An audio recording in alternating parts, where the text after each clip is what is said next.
Merci pour cette invitation de parler aujourd'hui. Je vais parler, le titre c'est Evidence-Based Practices to Improve Health, Lessons from Care from Very Preterm Births.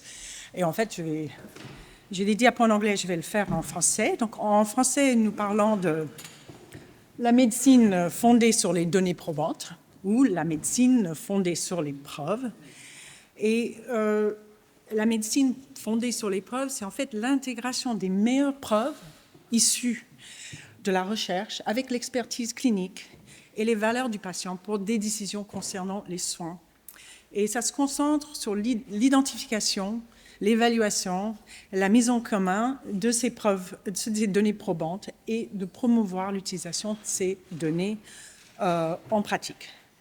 Donc l'objectif, c'est de arriver à avoir le meilleur issue de santé à partir des connaissances qu'on a actuellement.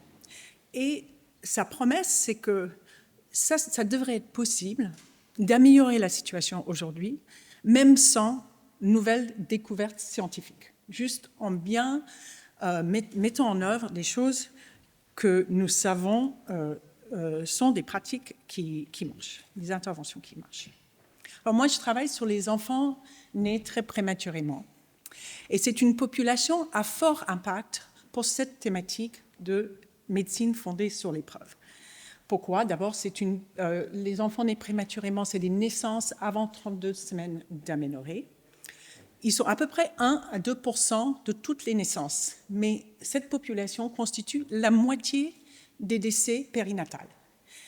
Et en plus, ces enfants font face à des risques importants de déficiences qui durent toute la vie, cognitives, moteurs, sensorielles, respiratoires, comportementaux. Et en fait, il y a une fenêtre critique autour de la naissance et pendant l'hospitalisation en néonatologie, où on peut agir sur à la fois le risque de mortalité, mais aussi les risques de problèmes futurs. Et donc, il y a une longue tradition d'essais cliniques et un des premiers groupes Cochrane, c'était en fait sur les essais chez les nouveau-nés. Alors, je travaille aussi en Europe et ça, c'est un terrain aussi très intéressant pour cette question de médecine basée sur les preuves parce que d'abord, c'est des pays aux revenus qui ont tous une plus ou moins couverture universelle d'assurance maladie. Les enfants nés prématurément sont pris en charge dans des unités spécialisées. Et donc, on peut imaginer que les gens qui travaillent dans ces unités, ils ont accès à toutes les connaissances médicales et ils peuvent mettre en place les interventions qu'ils souhaitent. Et pourtant, il y a une grande variabilité dans l'organisation et dans les pratiques et dans les résultats de santé dans cette population de grande préma en Europe. Et donc, on peut se demander, est-ce que ces différences sont liées en quelque sorte dans l'application ou non de la médecine basée sur les preuves? Donc, je vais vous parler, il y a deux parties. D'abord, je vais parler de l'utilisation, les avantages, les problèmes dans les soins fondés sur les preuves pour les enfants nés très prématurément. Et puis après, je vais discuter comment on peut élargir et ensuite probablement générer des données probantes pour répondre aux défis actuels. Donc, beaucoup de gens ici connaissent cette étude. C'est une étude européenne qu'on a mise en place pour répondre justement à cette question sur l'utilisation des médecines basées sur les preuves en Europe. Et donc, il s'appelle Effective Perinatal Intensive Care in Europe for Very Preterm Births. Et on a mis en place une cohorte en population d'enfants nés prématurément dans 19 régions de 11 pays d'Europe. On les a suivis à 2 ans et on a eu un deuxième projet, en fait c'était un projet FP7, on a eu un projet du Horizon 2020 pour suivre ces enfants à 5 ans. Et on avait aussi fait des enquêtes dans des unités de soins pour comprendre les pratiques. Au démarrage du projet, on avait sélectionné certaines interventions par rapport à leur importance clinique, le niveau de preuve. Ici, on allait arriver à mesurer l'utilisation de ces interventions de façon comparable entre les différents pays. Et notre premier grand papier avait choisi 4 de ces 17 interventions.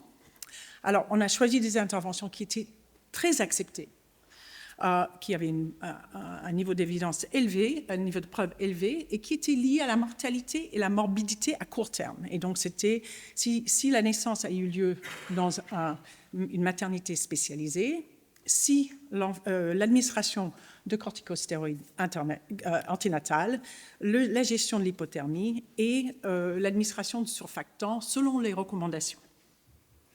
On a utilisé une approche de tout ou rien. On avait choisi 4 interventions qui étaient très consensuelles, donc on s'attendait à ce que les taux d'utilisation de ces interventions soient importants, ce qu'on voit ici dans les 4 premiers barres. Mais quand on regardait le pourcentage d'enfants qui ont reçu toutes les interventions pour lesquelles ils étaient éligibles, en fait, plus que 40% des enfants dans notre échantillon n'avaient pas reçu une approche basée en fait sur l'épreuve. Voilà. On avait regardé après l'impact que ça aurait pu avoir sur la mortalité et la morbidité, et on a vu que ne pas recevoir toutes ces interventions-là constituait un manque de chance pour ces enfants. Et que quand on avait fait des calculs, on a calculé ou estimé qu'un quart des décès auraient pu être évités si tous les enfants avaient reçu toutes les interventions pour lesquelles ils étaient éligibles. Alors, entre nos régions, ça c'est les régions qui participaient, il y avait des différences.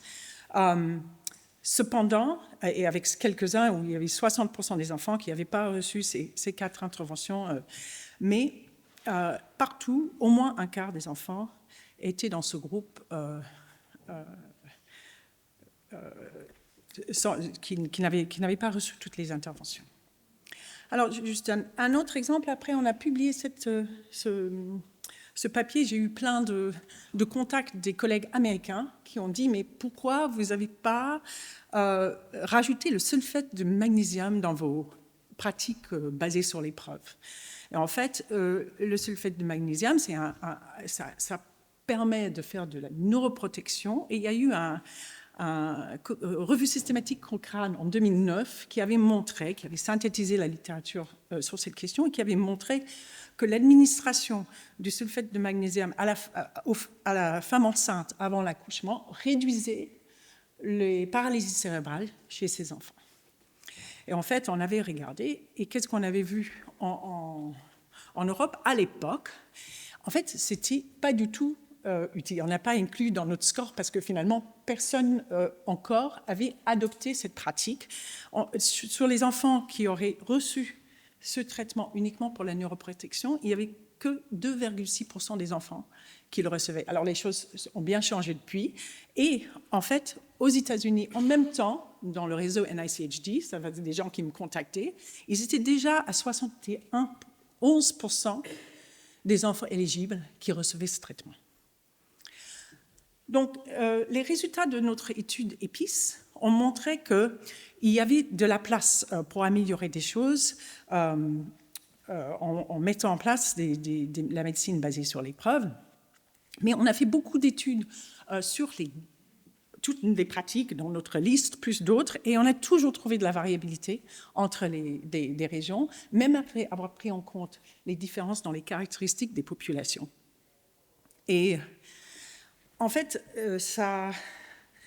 la conclusion que moi j'en tire, c'est que finalement, le problème, c'est beaucoup plus compliqué que ça ne le semble en présentant comme ça, parce que, évidemment, les preuves ne sont pas toujours si claires que ça. Et les preuves qui existent, d'abord, les choses changent. Il y a des nouveaux traitements qui changent aussi la mise en application des anciens traitements. Puis, surtout en néonatologie, ce qui est difficile, c'est difficile d'avoir des informations sur les effets à long terme. Donc, souvent, les essais ont des critères principaux qui sont au moment où l'enfance quitte l'unité de soins néonatales, mais on ne sait pas ce qui va se passer. Il y a plusieurs exemples en néonatologie où les bénéfices à court terme ont été totalement effacés par des effets néfastes à long terme. Et ça complique vraiment l'adoption des nouvelles pratiques pour les enfants prématurés. Alors, il y a beaucoup de challenges, et puis vous avez probablement déjà parlé de ça, mais les essais dans cette population sont compliqués, des problèmes logistiques, administratifs, financiers, éthiques. C'est difficile de recruter. Population à haut risque, situation d'urgence. Et puis aussi, les populations évoluent dans le temps. Et puis, comme j'ai dit, c'est difficile de suivre, d'avoir des essais où on suit vraiment les enfants jusqu'à 2 ans. Maintenant, on commence à faire, mais vraiment, c'est encore trop tôt. On veut savoir ce qui se passe à 5 ans, peut-être plus tard, plus long. Donc, je voulais parler d'autres façons aussi de voir la médecine basée sur les preuves et élargir notre concept de quelles preuves. Et on a pas mal de preuves sur le fait que la manière dont on organise les soins impacte la mortalité et la morbidité. En fait, les facteurs structurels, les facteurs organisationnels ont un impact important. Par exemple, on sait que les enfants prématurés qui sont hospitalisés dans des unités de réa avec un faible nombre d'admissions par an, ils ont une mortalité plus élevée, à peu près 20%, entre 20 et 40% dans la littérature. On sait aussi, s'il n'y a pas assez d'infirmières pour chaque enfant, que ça augmente la mortalité aussi à peu près de ce montant-là. Et que, là, c'est un exemple du réseau canadien, quand il y a des surcharges de travail, la mortalité peut augmenter aussi. Là, ils ont montré de 20%. Et on sait qu'en France, actuellement, il y a un grand débat sur ces questions de structure. Et en fait, la médecine basée sur les preuves doit aussi prendre en compte la structuration des soins. L'organisation aussi a un impact important. Là, brièvement, ça c'est une étude que nous avons faite à New York. On avait, dans la ville de New York, on avait pris tous les hôpitaux et on avait évalué la morbidité et la mortalité des enfants prémats. On avait ajusté pour les populations de patients et on les avait classés. Puis après, on a choisi 4 hôpitaux qui avaient un taux de mortalité et morbidité bas et 4 hôpitaux qui avaient des taux de mortalité élevés. On a fait des études qualitatives. On est allé parler avec les soignants, des cliniciens, des administratifs. Et les équipes qualitatives étaient aveuglées au groupe. Ils savaient qu'il y avait 2 groupes, mais ils ne savaient pas lesquels étaient le bon ou le mauvais. Et quand on a analysé les thèmes qui sont sortis de cette analyse, qui utilisaient un cadre de positive deviance, c'est-à-dire essayer de voir qu'est-ce qui était bien chez ceux qui réussissaient, c'était que la direction et les cadres étaient beaucoup plus impliqués dans les soins de tous les jours, dans des endroits où ils avaient de meilleurs résultats. Il y avait un meilleur ratio entre les infirmières et les patients. Il y avait plus de prise en considération des facteurs sociodémographiques et le fait que ça pourrait influencer les résultats de santé. Et puis finalement, il y avait plus de partage des données sur les résultats du service avec les cliniciens et les soignants. Là, c'est juste pour montrer que ça existe. Si ça vous intéresse, il y a eu une étude en France qui a évalué, une étude randomisée, qui a évalué l'impact d'un programme de qualité dans des unités de réa, 12 réa en France, pour réduire les événements indésirables. Et ce programme, qui avait plusieurs composantes, a finalement réduit, là c'est le rate ratio de 0,67. Donc, ils ont eu une amélioration significative en mettant en place ce programme. Et puis, dans tout ça, évidemment, il faut avoir des données. Et ça fait partie de tout ce processus d'organisation et pour pouvoir évaluer les données du service et du système. Mais là, maintenant, je pense qu'il faut aller un peu plus loin. C'est là où on est, face à ces problèmes vraiment complexes de la mise en place de la médecine basée sur les preuves, parce qu'en fait, finalement, on est dans une situation où ça change tout le temps. On ne va jamais exactement savoir quelles sont les preuves, quelles sont les recommandations. Il faut les évaluer en permanence. Il faut qu'on s'organise pour pouvoir utiliser nos données pour répondre à ces questions. Ça, c'est des approches qui vont utiliser les données de la recherche et des soins pour produire des preuves en permanence sur ce qui marche, ce qui ne marche pas, pour aider à bien aiguiller les soins. Donc, comparer entre les sites et à travers le temps, vous allez probablement déjà parler de tous les essais pragmatiques et peut-être des plateformes post-essai pour voir quelle est l'efficacité et la sécurité des traitements dans la vraie vie. Et puis, ce concept de est-ce qu'on ne doit pas considérer les interventions qui ne sont pas basées sur les preuves comme expérimentales jusqu'à ce qu'on a des données pour dire oui, ça marche. Et donc, du coup, il y a une certaine obligation quand même, quand on utilise des interventions qui ne sont pas vraiment basées sur des preuves probantes, des données probantes, de les évaluer.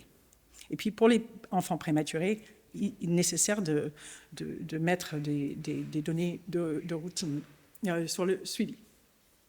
Alors, il y a certains éléments de base pour créer ce type de système, et on a beaucoup avancé, je trouve, en néonatologie vers ces bases, c'est-à-dire par rapport aux core outcome sets, pour savoir qu'est-ce qu'il faut mesurer, et ça vient de la littérature sur les essais cliniques, mais ça peut être utilisé pour nos études en observation et aussi pour organiser des données qui sont collectées dans les soins.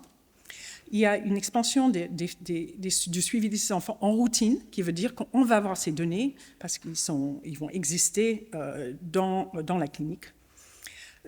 Il y a toutes ces méthodes pour explorer la causalité à partir de données observationnelles, et je pense qu'on va en parler plus tard. La participation de patients, c'est devenu maintenant quelque chose qu'on fait dans nos études. Et puis, la mise en place des outils et des infrastructures pour partager des données. Et je pense que c'est très important d'avoir les données de la recherche avec les données de la clinique.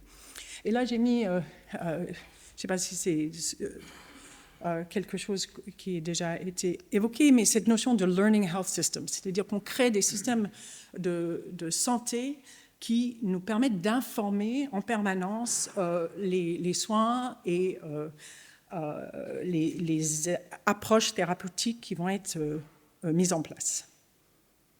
Et donc, je vais juste finir pour dire que je suis ravie qu'on vienne d'avoir un nouveau projet européen qui va nous permettre d'avancer dans ce sens, parce que l'idée, c'est de partir des cohortes, comme notre cohorte EPIS que je vous ai présentée, mais il y a en Europe une vingtaine de cohortes comme ça, qu'on a déjà mis ensemble sur une plateforme. On va rajouter d'autres informations sur des études randomisées et des registres qui existent pour développer des outils et mettre ensemble les preuves qui existent pour faire de la recherche sur l'efficacité comparative. Donc, vraiment, je suis très, très contente de pouvoir réaliser, enfin, s'approcher à cette sorte d'idéal. Et je voulais finir avec un commentaire d'un parent qui venait d'une étude sur comment faire en sorte qu'on puisse mieux suivre des enfants prématurés, parce qu'il y a beaucoup de perdus de vue. En fait, on a fait des entretiens avec des parents, et donc ça s'est sorti dans le cadre de ces entretiens. Et en fait, les parents, il y en a beaucoup qui n'ont pas compris dans notre étude qu'en fait, c'était la différence entre le suivi clinique et le suivi de recherche. Et donc, ça, c'était une confusion, un des thèmes qui est sorti des analyses qualitatives. Et un papa qui dit « We found out later that the clinical follow-up is something different. It's good for the child, but it's crazy that it doesn't also serve for research on these issues. Our son did a lot of experimental treatments with the idea that any data collected could help other children, and that would be a good thing. » Donc, voilà. Merci beaucoup. Ça, c'est tout. Il y a beaucoup de gens qui ont participé à ces projets de cohorte et ces projets de fédération des données, et qui continuent dans le projet Improve qui commencera en janvier.